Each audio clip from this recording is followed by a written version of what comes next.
going into my 7th year of hot flashes has been a little frustrating.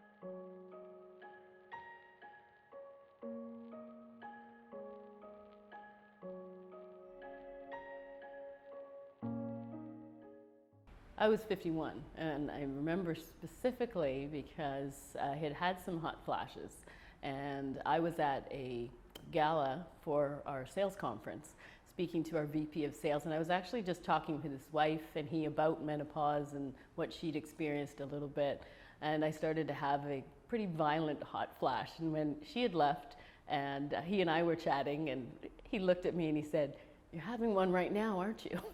I said, "Yes, absolutely," which is a little challenging when you've got makeup on, you're all dressed up in a lovely gown, and you're sweating profusely. So I remember specifically.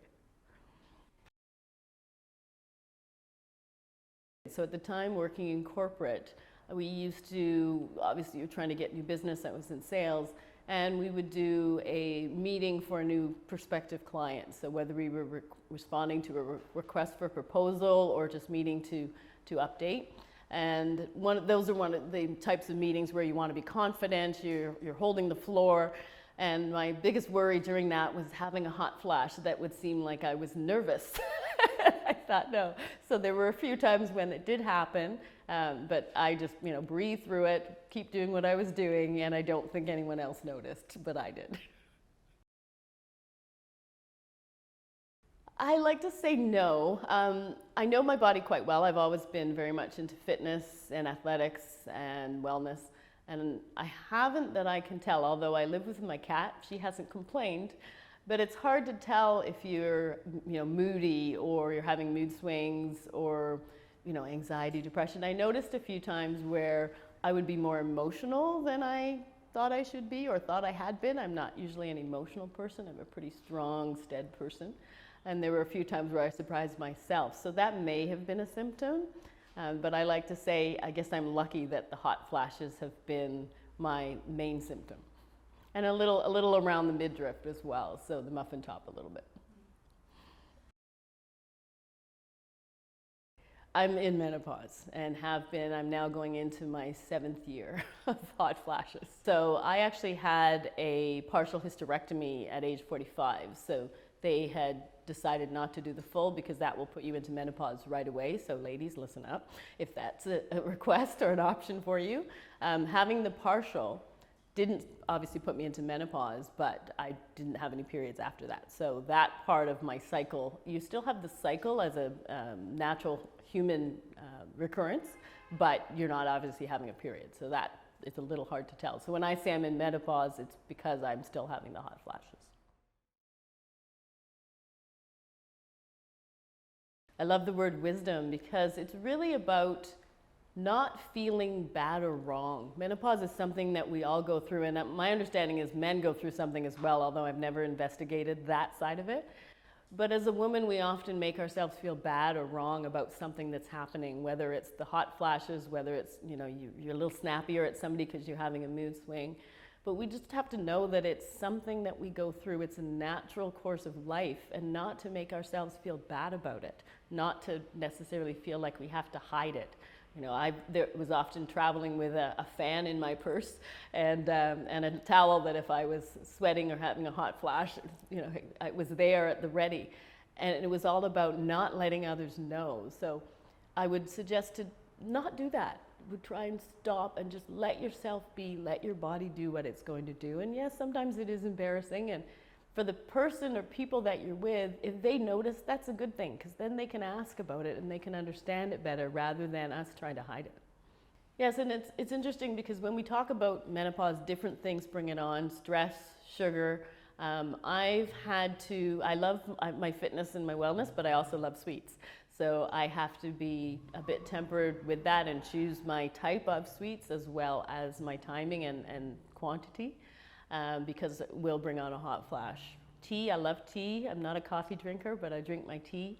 And I found that drinking a hot drink will also bring on. So rather than drinking my tea right away, I'll often let it cool a little bit, and then I can drink it. It still may trigger a hot flash, but it may not be quite as intense. Those are really two of the key things that I've had to adjust.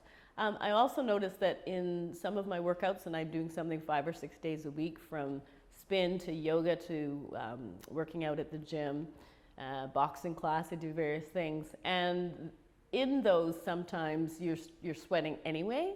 But I found that, especially in yoga, which I found was interesting, when we talk about stress that brings on a hot flash, we all often think about stressed out, being stressed as an individual, stress from work, stress from family, stress from life. And I also found that I'm not that type of person. So having a hot flash during athletics or during yoga, which most people feel is a calm type of experience, that would often bring on a hot flash. And I realized that it wasn't because I was stressed out, it was because my body was feeling something, or I was in a pose or position that it wasn't used to, or that it was getting used to. And so then the hot flash made more sense. So the type of stress that we can go through can differ. So don't always think, oh my God, I must be stressed out. No, think about what you're doing and how we're doing it, and understand what type of stress it's bringing on.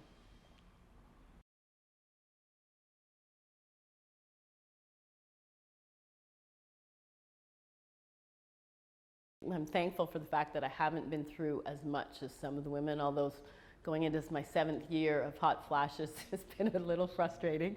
But I think, as I said, it's really not making ourselves wrong about it, continuing to do life. My life hasn't changed a lot with menopause. Yes, I focus a little bit more on my eating and the muffin top, and not trying to get that, staying fit and healthy. But it's really continuing with life as much as we can, and enjoying life as much as we can, and not thinking of this as a curse and something to get through. It's something that we just, as we deal with it and we deal with our lives, enjoy life and continue to enjoy life, whatever you're going through. But also talk about it. Talk about it to who you're with, who you're around, and make sure that the people understand, so that it's not us shaming ourselves. It is us just experiencing life and really enjoying.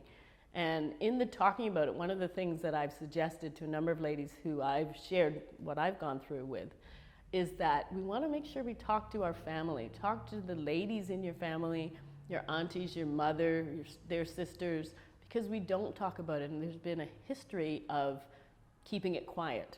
I have no idea what my mom went through, and now she's passed, so I can't ask her.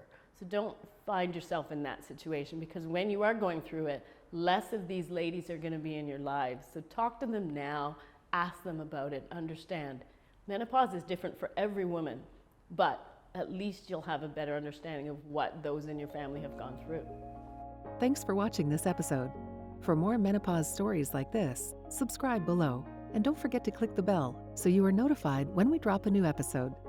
Did you connect with this story? Let us know by adding your comment and by sharing and liking it. Shared storytelling helps us learn what's happening to our bodies and reminds us we are not alone.